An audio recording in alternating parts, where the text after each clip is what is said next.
بسم الله الرحمن الرحيم.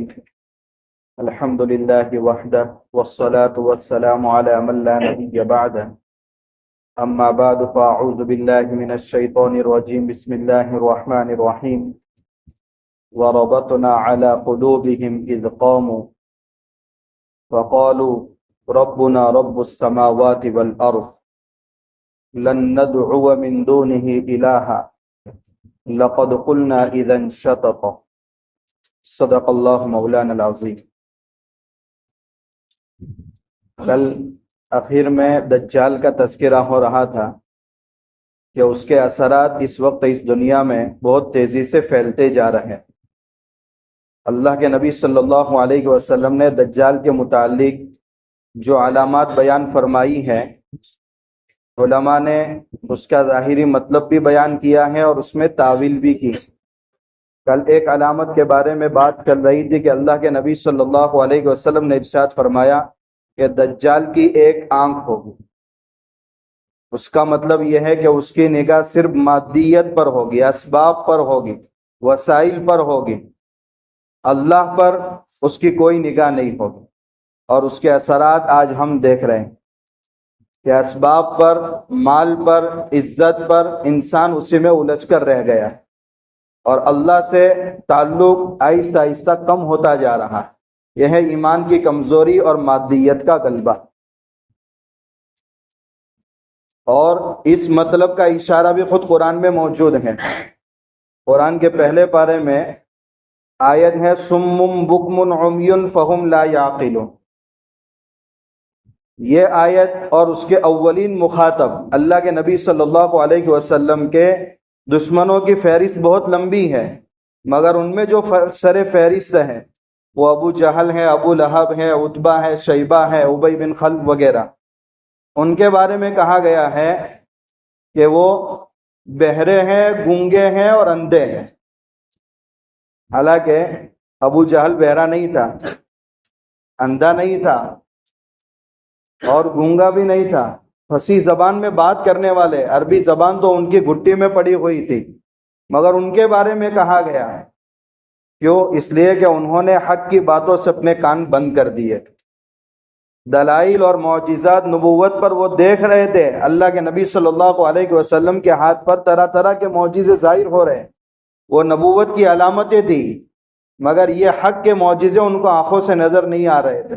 تو قرآن نے ان کو کہا کہ یہ اندھے ہیں، اور حق جاننے کے باوجود رات میں قرآن چپکے سے سنتے تھے، مگر زبان اس کا اظہار نہیں کرتی تھی. تو زبان منہ میں ہونے کے باوجود، فصیح اللسان ہونے کے باوجود قرآن ان کو کہہ رہا ہے کہ یہ گونگے. تو اللہ کے نبی صلی اللہ علیہ وسلم نے ہو سکتا ہے اس طرف اشارہ کیا ہو کہ دجال کی ایک آنکھ ہوگی، مطلب پوری نگاہ اس کی مادیت پر ہوگی، اللہ کی طاقت کی طرف اس کی کوئی نگاہ نہیں ہوگی. اور آج وہی اثرات ہمارے اندر بہت تیزی سے آ چکے ہیں کہ ہم سب کی نگاہ اب مادیت پر، اللہ سے زیادہ اسباب پر بھروسہ ہے. یہ ہے مادیت کا فتنہ اور اس کا علاج سورہ کہف میں.